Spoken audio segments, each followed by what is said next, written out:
Hey guys, welcome back to OGGM's new segment where we discuss questions sent in by you guys.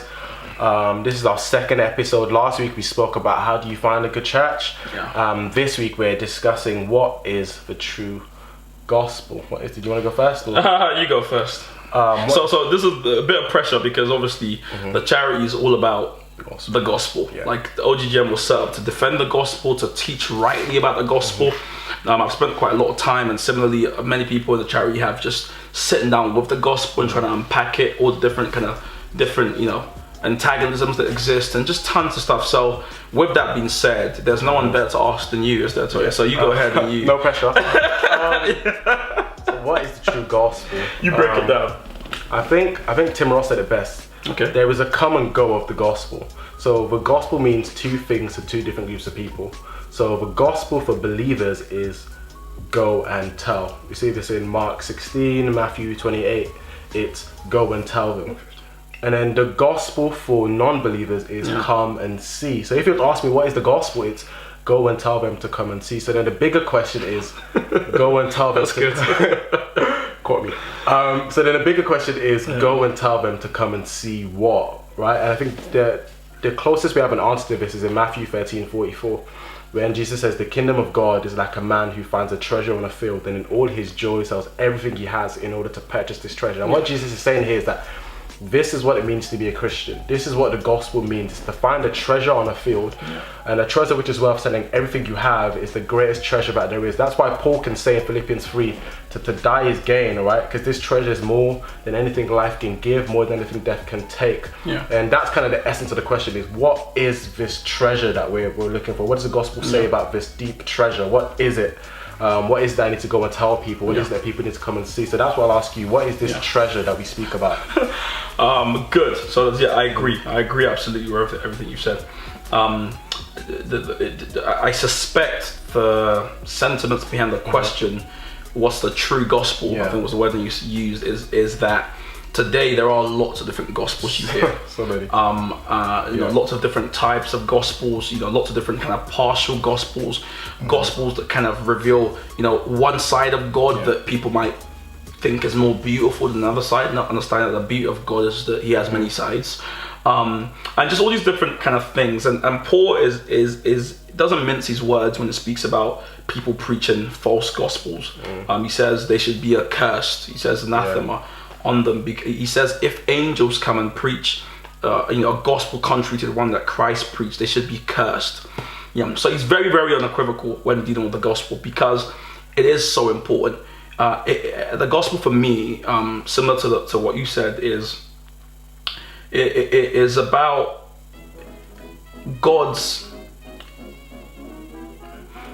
how do I phrase it in a really clear way? It's about how man becomes rekindled with God, revealing God's glory in the process. Like that is the gospel. It's about a severed relationship that's restored through sacrifice, through justice being served, and justice being being served through on Jesus Christ. Like that's the gospel. That's the simple characterization of it. Now the gospel for me encompasses critically understanding three things, namely justification, sanctification, and then glorification. I think those three things, like a three-sided coin, if we could imagine one, all of those things together complete a full picture of the gospel.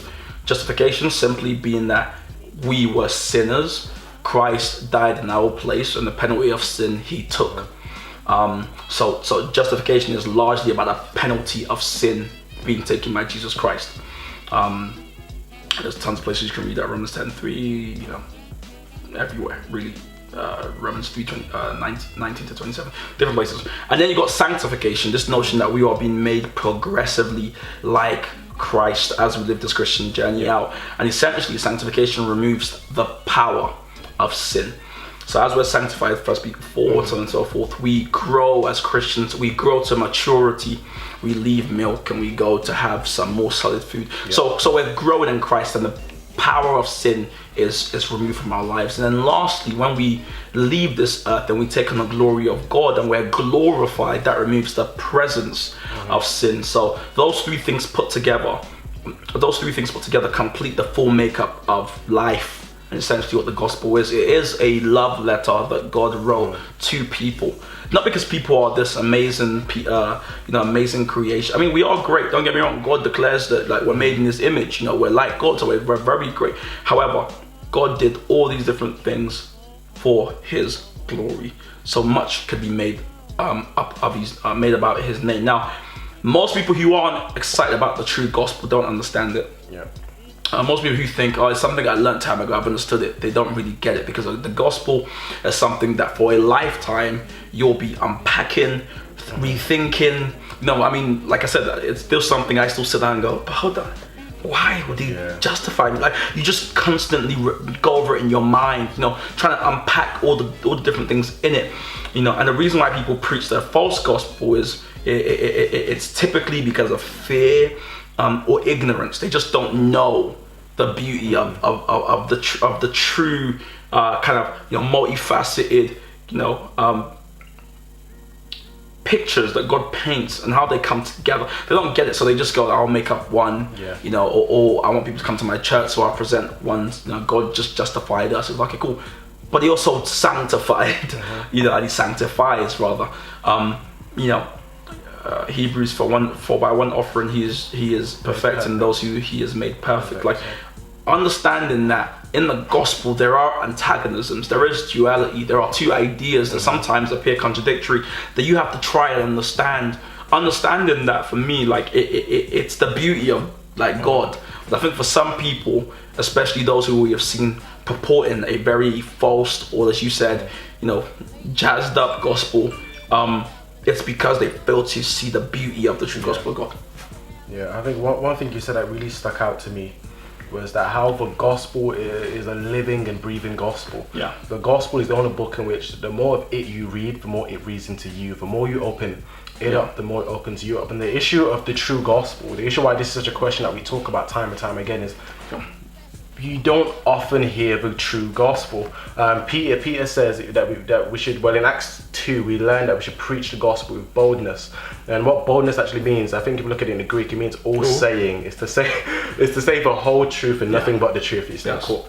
And the issue is we don't like to speak of the whole truth of who God is. Paul says, note the kindness and the severity of God, the lion and the lamb. David talks about the rod and the staff, but the issue is, a lot of the time in church, pastors especially care more about filling up empty seats than preaching authentic, explicit, and true gospel. Unadulterated gospel. That's good. That's really good.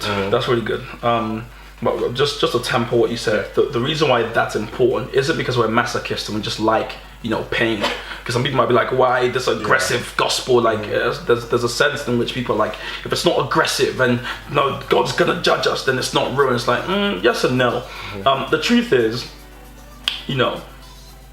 if someone has cancer or has an issue, until you diagnose it, which is going to be a painful experience, you can't solve it.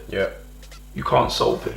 So to a great degree, we've got to not be afraid to share the gospel of Jesus Christ, even though the very nature of it is confrontational. Jesus Christ said, some people are like, how come the Pharisees hated Him so much? I mean, it's a mystery. But two, He said, I am the only way to heaven. And you must have thought how much that must have riled up people who all their life had been told, this is how you get to heaven. And they had read this and read that, and they've been very observant of this and that. For someone to come and say, all that doesn't mean anything, I am the only, no one makes it through, like that's a very definitive statement. It's not, you know what guys, I'm one of the ways you can go, follow me, I've got a nice way. No, He's saying, this is the only way you'll see the Father. If you've seen me, you've seen Him. He's saying, I'm the way. So that's a very offensive message. And whether you have a soft voice or loud voice, that very message is offensive. And therefore, Christians shouldn't be afraid to speak about the true gospel, even though it will mean a very thick line is drawn in the sand. If Jesus can do it and still have a relationship with prostitutes, and it means it can be done. The notion that I'll lose all my friends if I say the truth is not true. Most people respect you more the more you say the truth. And when you communicate your like deep beliefs to people, they tend to respect you because at least they know where you stand. What would be sad is you being a believer but being like, you know, the believer who was quiet. He was part of the Sanhedrin or Sandrin, whatever you call it. When they were basically the ruling class in Jerusalem, was a Sadducee. You know, when he was a follower of Christ, but when they were discussing should he be, you know, put to death, or whatever, he just kept his mouth shut because he was like, I am for this, but no one tells. Like, don't be afraid. Share the gospel. Be bold about the gospel and trust God to align things in line with these cosmic purposes to make sure that whatever you do say, you know, it leads to someone being saved, because ultimately that's his job. One thing I've learned a lot recently is, as you said, the gospel is offensive.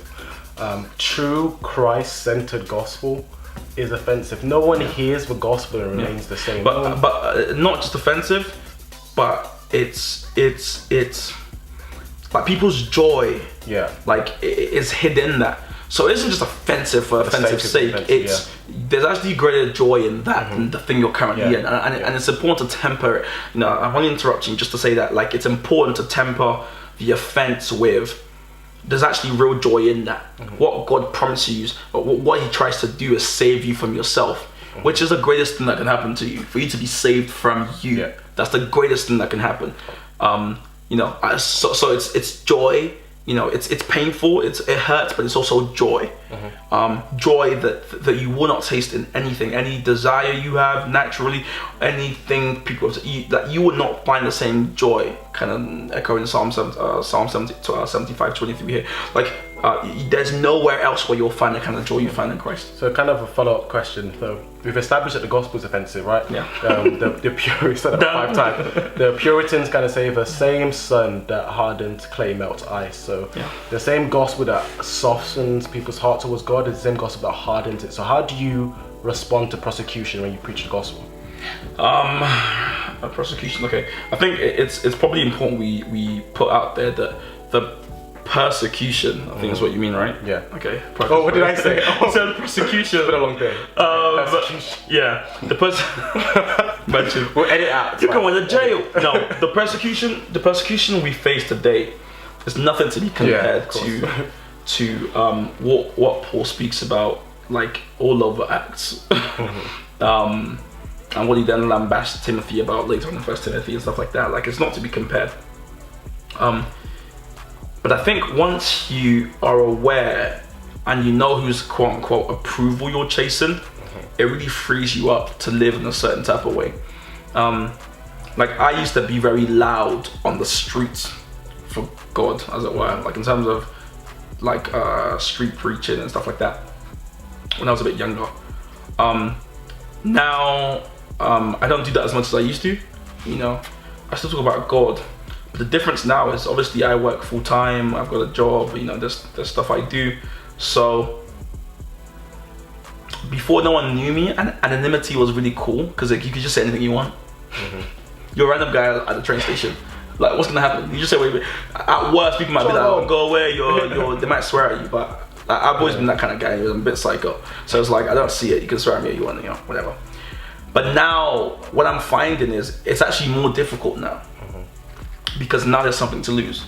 Now, like, you know, there's a job, or there's your place in the office, or, you know, if you run a business, you don't want to be too vocal because you might lose some subscribers or whatever. So there's all these new things in place. And for me, rather than trying to be smart with it, like, okay, so let me say, ask yourself, whose approval are you after?